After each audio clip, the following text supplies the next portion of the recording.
وزیر اعلیٰ خیبر پختونخوا سہیل آفریدی اور سابق وزیر اعلیٰ سردار علی امین گنڈاپور کے درمیان جو اقتدار کی جو لڑائی ہے، جو کشمکش ہے، جو کہ پچھلے چند روز پہلے قبل تک وہ دبے الفاظ میں اور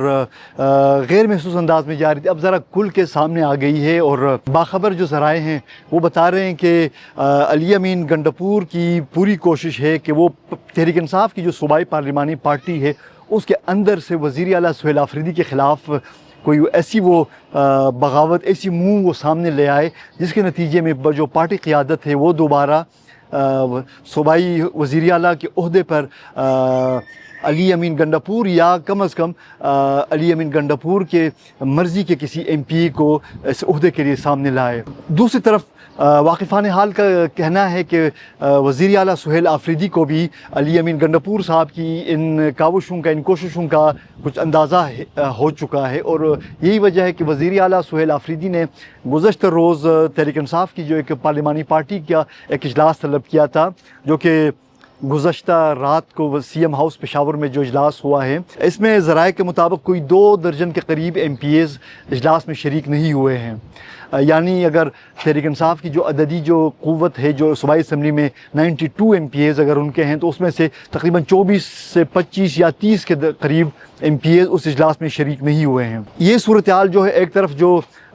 سردار علی امین گنڈاپور کے لیے ایک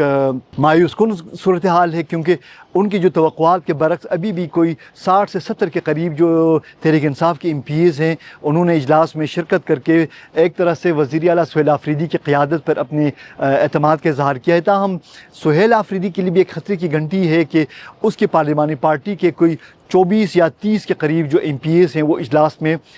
وہ نہیں آئے ہیں۔ ان کی یہ عدم شرکت ہے جو پارلیمانی پارٹی کے اجلاس میں محض اتفاقیہ ہے، یا وہ جو اراکین اس اجلاس میں شامل نہیں ہوئے ہیں وہ کیا علی امین گنڈاپور کے لائن پہ تو نہیں چل رہے ہیں۔ یہ ایک ایسی صورتحال ہے کہ جہاں ایک طرف وزیر اعلیٰ سہیل آفریدی کو بیوروکریسی کے اندر سے اس کے جو اپنے جو من پسند جو چیف سیکرٹری تھا ان کی طرف سے عدم تعاون کا سامنا ہے، تو دوسری طرف پارٹی کے اندر سے